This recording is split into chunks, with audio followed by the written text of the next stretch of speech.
এক ঝাঁক আশা আর অনেক অনেক না পাওয়াকে ভালোবাসা দিয়ে মুছিয়ে দিয়ে আমরা বুক বেঁধেছি নতুন বছর, নতুন ভোরকে জড়িয়ে ধরবার জন্য।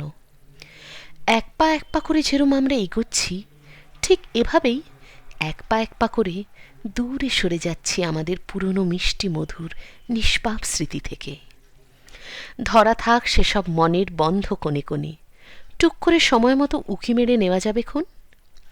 ছোটবেলার নিষ্পাপ স্মৃতি সবসময়ই দুহাত বাড়িয়ে জড়িয়ে ধরতে চায়।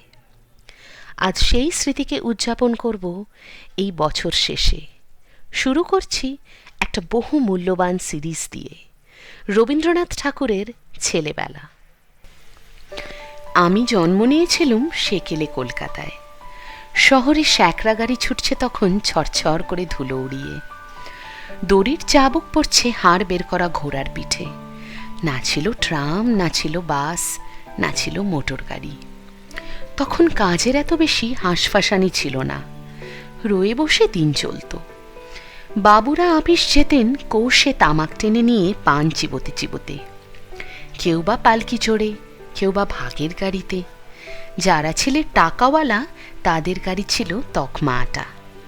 চামড়ার আধা ঘোমটাওয়ালা কোচ বাক্সে কোচমান বসত মাথায় পাগড়ি হেলিয়ে। দুই দুই সইস থাকত পেছনে, কোমরে চামড় বাঁধা। হেই ও শব্দে চমক লাগিয়ে দিত পায়ে চলতি মানুষকে।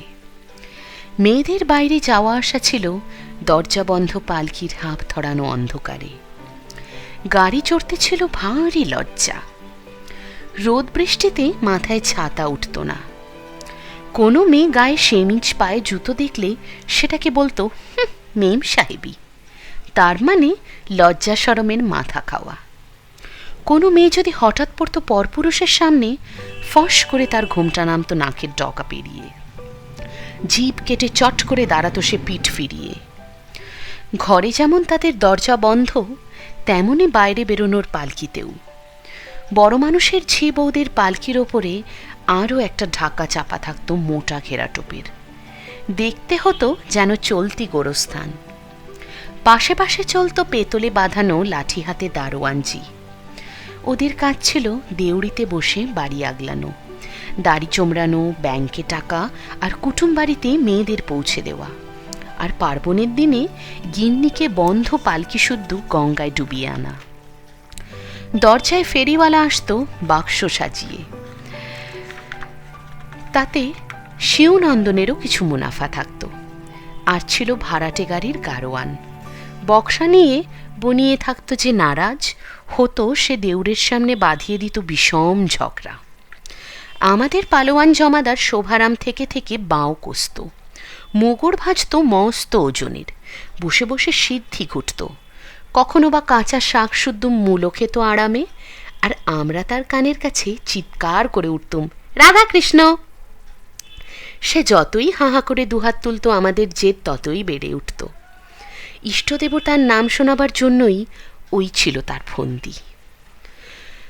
তখন শহরে না ছিল গ্যাস, না ছিল বিজলি বাতি। কেরোসিনের আলো পরে যখন এলো, তার তেজ দেখে আমরা অবাক। সন্ধেবেলায় ঘরে ঘরে ফরাস এসে জ্বালিয়ে যেত রেড়ির তেলের আলো। আমাদের পড়বার ঘরে জ্বলত দুই সলতের একটা সেজ। মাস্টারমশাই মিটমিটে আলোয় পড়াতেন প্যারি সরকারের ফার্স্ট বুক। প্রথমে উঠত হাই, তারপর আসত ঘুম, তারপর চলত চোখ রগরানি। বারবার শুনতে হতো মাস্টারমশাইয়ের অন্য ছাত্র সতীন সোনার টুকরো ছেলে, পড়ায় আশ্চর্য মন, ঘুম পেলে চোখে নস্যি ঘষে। আর আমি, সেই কথা বলে কাজ নেই।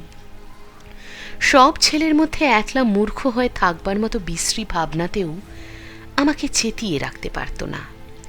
রাত্রি 9টা বাজলে ঘুমের ঘোরে ঢুলু ঢুলু চোখে ছুটি পেতুম।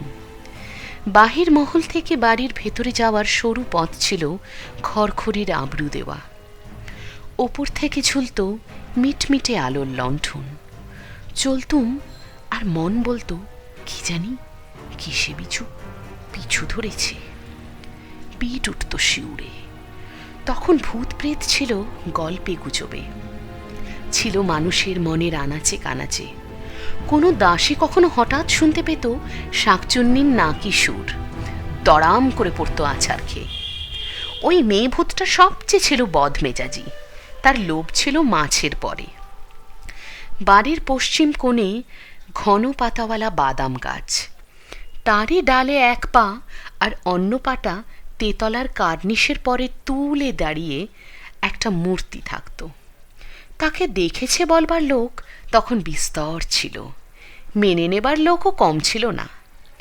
দাদার এক বন্ধু যখন গল্পটা হেসে উড়িয়ে দিতেন, তখন চাকররা মনে করত লোকটার ধর্মজ্ঞান একটুও নেই, দেবে একদিন ঘাড় মটকিয়ে, তখন বিদ্যে যাবে বেরিয়ে।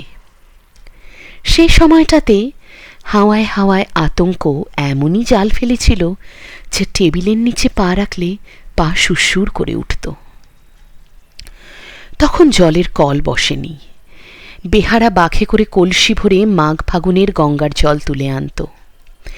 একতলার অন্ধকার ঘরে সারি সারি ভরা থাকত বড় বড় জ্বালায় সারা বছরের খাবার জল। নিচের তলার সেই সব স্যাঁতস্যাঁতে এঁথো কুঠুরিতে গা ঢাকা দিয়ে যারা বাস করেছিল, কে না জানে তাদের মস্ত হা, চোখ দুটো বুকে, কান দুটো কুলোর মতো, পা দুটো উল্টো দিকে। সেই ভুতুরে ছায়ার সামনে দিয়ে যখন বাড়ির ভেতরের বাগানে যেতুম, তোলপাড় করত বুকের ভেতরটা, পায়ে লাগতো তাড়া। তখন রাস্তার ধারে ধারে বাঁধানো নালা দিয়ে জোয়ারের সময় গঙ্গার জল আসত। ঠাকুরদার আমল থেকে সেই নালার জলের বরাদ্দ ছিল আমাদের পুকুরে। যখন কপাট টেনে দেওয়া হতো, ঝরঝর কলকল করে ঝর্নার মতো জল ফেনিয়ে পড়ত। মাছগুলো উল্টো সাঁতার কাটবার কসরত দেখাতে চাইত। দক্ষিণের বারান্দার রেলিং ধরে অবাক হয়ে তাকিয়ে থাকতুম। শেষকালে এলো সেই পুকুরের কাল ঘনিয়ে, পড়ল তার মধ্যে গাড়ি গাড়ি রাবিশ। পুকুরটা বুঝে যেতেই পাড়াগাঁয়ের সবুজ ছায়া পড়া আয়নাটা যেন গেল সরে। সেই বাদাম গাছটা এখনো দাঁড়িয়ে আছে, কিন্তু অমন পা ফাঁক করে দাঁড়াবার সুবিধে থাকতেও সেই ব্রহ্মদত্তের ঠিকানা আর পাওয়া যায় না। ভেতর বাইরে আলো বেড়ে গেছে। পালকিখানা ঠাকুমাদের আমলের, খুব দরজা বহর তার, নবাবী ছাদের। দান্ডা দুটো ৮-৮ জন বেহারার কাঁধের মাপের, হাতে সোনার কাকুন, কানে মোটা মাখড়ি, গায়ে লাল রঙের হাতকাটা মির্জাই পরা বেহারার দল সূর্য ডোবার রঙিন মেঘের মতো সাবেক ধনদৌলতের সঙ্গে সঙ্গে গেছে মিলিয়ে। এই পালকির গায়ে ছিল রঙিন লাইনে আঁকজোক কাটা, কতক তার গেছে ক্ষয়ে, দাগ ধরেছে যেখানে সেখানে নারকলের ছোবড়া বেরিয়ে পড়েছে ভেতরের গদি থেকে। এ যেন একালের নাম কাটা আসবাব পড়ে আছে খাতাঞ্চিখানার বারান্দার এক কোণে। আমার বয়স তখন ৭-৮ বছর। এই সংসারে কোনো দরকারি কাজে আমার হাত ছিল না, আর ওই পুরানো পালকিটাকেও সকল দরকারের কাজ থেকে বরখাস্ত করে দেওয়া হয়েছে। এই জন্যই ওর ওপরে আমার এতটা মনের টান ছিল। ও যেন সমুদ্রের মাঝখানে দ্বীপ, আর আমি ছুটির দিনের রবিনসন ক্রুসো। বন্ধ দরজার মধ্যে ঠিকানা হারিয়ে চারদিকের নজরবন্দি এড়িয়ে বসে আছি। তখন আমাদের বাড়ি ভরা লোক ছিল, আপন পর কত তার ঠিকানা নেই। নানা মহলের চাকর দাসীর নানা দিকে হৈ হৈ ডাক। সামনের উঠোন দিয়ে প্যারিদাসী ধামাকা খেয়ে বাজার করে নিয়ে আসছে তরি তরকারি। দুখন বেহারা বাঘ কাঁধে গঙ্গার জল আনছে। বাড়ির ভেতরে চলেছে তাতিনি নতুন ফ্যাশন পেরে শাড়ির সওদা করতে। মাইনে করা যে দিনু শ্যাকরা গলির পাশের ঘরে বসে হাঁপড় ফোঁসফোঁস করে বাড়ির ফরমাস খাটত, সে আসছে খাতাঞ্চিখানায় কানে পালকের কলম গোজা কৈলাস মুখুজ্জির কাছে পাওনার দাবি জানাতে। উঠোনে বসে ঢং ঢং আওয়াজে পুরানো লেপের তুলো ধুনুরিরা ধুনছে। বাইরে কানা পালোয়ানের সঙ্গে মুকুন্দলাল দারোয়ান লুটোপুটি করতে করতে কুস্তির প্যাঁচ কষছে। চটাচট শব্দে দুই পায়ে লাগাচ্ছে চাপড়, ডন ফেলছে ২০-২৫ বার ঘন ঘন। ভিখিরির দল বসে আছে বরাদ্দ ভিক্ষার আশা করে। বেলা বেড়ে যায়, রোদ্দুর ওঠে কড়া হয়ে। দেউড়িতে ঘণ্টা বেজে ওঠে। পালকির ভেতরকার দিনটা ঘণ্টার হিসাব মানে না। সেখানকার 12টা সে সাবেক কালের, যখন রাজবাড়ির সিংহদ্বারের সভাভঙ্গের ডঙ্কা বাজত, রাজা যেতেন স্নানে চন্দনের জলে। ছুটির দিন দুপুরবেলা যাদের তাবেতরিতে ছিলুম, তারা খাওয়া দাওয়া সেরে ঘুম দিচ্ছে। একলা বসে আছি। চলেছে মনের মধ্যে আমার অচল পালকি। হাওয়ায় তৈরি বেহারাগুলো আমার মনের নিমক্ষে মানুষ। চলার পথটা কাটা হয়েছে আমারই খেয়ালে। সেই পথে চলছে পালকি দূরে দূরে দেশে দেশে। সেসব দেশের বই পড়া নাম আমারই লাগিয়ে দেওয়া। কখনো বা তার পথটা ঢুকে পড়ে ঘন বনের ভেতর দিয়ে। বাঘের চোখ জল জল করছে, গা করছে ছমছম। সঙ্গে আছে বিশ্বনাথ শিকারী। বন্দুক ছুটল দুম, ব্যাস সব চুপ। তারপরে এক সময় পালকির চেহারা বদলে গিয়ে হয়ে উঠল ময়ূরপঙ্খী। ভেসে চলে সমুদ্রে, ডাঙা যায় না দেখা। দাঁড় পড়তে থাকে ছপ ছপ ছপ ছপ, ঢেউ উঠতে থাকে দুলে দুলে ফুলে ফুলে। মল্লার ওঠে বলে, সামাল সামাল, ঝড় উঠল। হালের কাছে আব্দুল মাঝি, ছুঁচল তার দাড়ি, গোফ তার কামানো, মাথা তার ন্যাড়া। তাকে চিনি। সে দাদাকে এনে দিত পদ্মা থেকে ইলিশ মাছ আর কচ্ছপের ডিম। সে আমার কাছে গল্প করেছিল, একদিন চৈত্র মাসের শেষে ডিঙিতে মাছ ধরতে গিয়েছি। হঠাৎ এলো কাল বৈশাখী, ভীষণ তুফান, নৌকা ডোবে ডোবে। আব্দুল তাতে রশি কামড়ে ধরে ঝাঁপিয়ে পড়ল জলে। সাঁতরে উঠল চরে, কাছি ধরে টেনে তুলল তার ডিঙি। গল্পটা এত শিগগির শেষ হলো, আমার পছন্দ হলো না। নৌকাটা ডুবলো না, অমনি বেঁচে গেল, এ তো গপ্পই নয়। বারবার বলতে লাগলুম, তারপরে? সে বললে, তারপরে সে এক কাণ্ড। দেখি এক নেকড়ে বাঘ, ইয়া তার কোফ চোড়া। ঝড়ের সময় সে উঠেছিল ওপারে গঞ্জের ঘাটে পুকুর গাছে।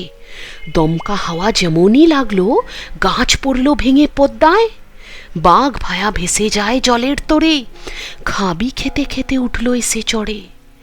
তাকে দেখেই আমার রাশিতে লাগালাম ফাঁস। জানোয়ারটা এত বড় চোখ পাকিয়ে দাঁড়ালো আমার সামনে। সাঁতার কেটে তার জমে উঠেছে খিদে। আমাকে দেখে তার লাল টকটকে জিভ দিয়ে নাল ঝরতে লাগলো। বাইরে ভেতরে অনেক মানুষের সঙ্গে তার চেনাশোনা হয়ে গেছে, কিন্তু আব্দুলকে সে চেনে না। আমি ডাক দিলুম, আও বাচ্চা। সে সামনের দুপা তুলে উঠতেই দিলুম তার গলায় ফাঁস আটকে। ছাড়াবার জন্য যতই ছটফট করে, ততই ফাঁস এঁটে গিয়ে তার জিভ বেরিয়ে পড়ে। এই পর্যন্ত শুনেই আমি ব্যস্ত হয়ে বললুম, আব্দুল, সে মরে গেল নাকি? আব্দুল বললে, মরবে তার পাপের সাধ্যিকে। নদীতে বান এসেছে, বাহাদুরগঞ্জে ফিরতে হবে তো। ডিঙির সঙ্গে জুড়ে বাঘের বাচ্চাকে দিয়ে গুণ টানিয়ে নিলে অন্তত 20 ক্রোশ রাস্তা। গো গো করতে থাকে, পেটে দাঁড়ের খোঁচা।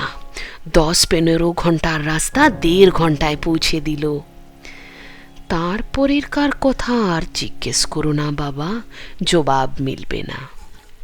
আমি বললুম, আচ্ছা বেশ, বাঘ তো হলো, এবার কুমির? আব্দুল বলল, জলের ওপর তার নাকের ডোগা দেখেছি অনেকবার। নদীর ঢালু ডাঙ্গায় লম্বা হয়ে শুয়ে সে যখন রোদ পোহায়, মনে হয় ভারী বিচ্ছিরি হাসি হাসছে। বন্দুক থাকলে মোকাবেলা করা যেত, লাইসেন্স ফুরিয়ে গেছে, কিন্তু মজা হলো। একদিন কাঁচি বেঁধে নিয়ে ডাঙায় বসে দা দিয়ে বাখারি চাঁচছে, তার ছাগলছানা পাশে বাঁধা। কখন নদী থেকে উঠে কুমিরটা পাঠার ঠ্যাং ধরে জলে টেনে নিয়ে চলল। বেদেনি একেবারে লাফ দিয়ে বসলো তার পিঠের ওপর, দা দিয়ে ওই দানো গিরগিটির গোলায় পোচের ওপর পোচ লাগালো। ছাগলছানা ছেড়ে জন্তুটা ডুবে পড়ল জলে। আমি ব্যস্ত হয়ে বললুম, তারপরে? আব্দুল বললে, তারপরের কার খবর তলিয়ে গেছে জলের তলায়, তুলে আনতে দেরি হবে। আসছেবার যখন দেখা হবে চর পাঠিয়ে খোঁজ নিয়ে আসব। কিন্তু আর তো সে আসেনি, হয়তো খোঁজ নিতে গেছে। এই তো ছিল পালকির ভেতর আমার সফর। পালকির বাইরে এক একদিন ছিল আমার মাস্টারি, রেলিংগুলো আমার ছাত্র, ভয়ে থাকতো চুপ। এক একটা ছিল ভারী দুষ্টু, পড়াশোনায় কিচ্ছুই মন নেই। ভয় দেখাই যে বড় হলে কুলিগিরি করতে হবে। মার খেয়ে আগাগোড়া গায়ে দাগ পড়ে গেছে। দুষ্টুমি থামাতে চায় না, কেননা থামলে যে চলে না, খেলা বন্ধ হয়ে যায়। আরও একটা খেলা ছিল, সে আমরা কাঠের শিঙিকে নিয়ে। পুজোয় বলিদানের গল্প শুনে ঠিক করেছিলুম শিঙিকে বলি দিলে খুব একটা কাণ্ড হবে। তার পিঠে কাঠি দিয়ে অনেক কোপ দিয়েছি, মন্তর বানাতে হয়েছিল, নাইলে পুজো হয় না। শিঙি মামা কাটুম, ওন দিবসের বাটুম, ওলুকোট টুলুকোট ঢ্যামকুরকুর, আখরোট বাখরোট কটকট কটাস পট পট পটাস। এর মধ্যে প্রায় সব কথাই ধার করা, কেবল আখরোট কথাটা আমার নিজের। আখরোট খেতে ভালোবাসতুম। খটার শব্দ থেকে বোঝা যাবে আমার খাড়াটা ছিল কাঠের, আর পটার শব্দে জানিয়ে দিচ্ছে সে খাড়া মজবুত ছিল না।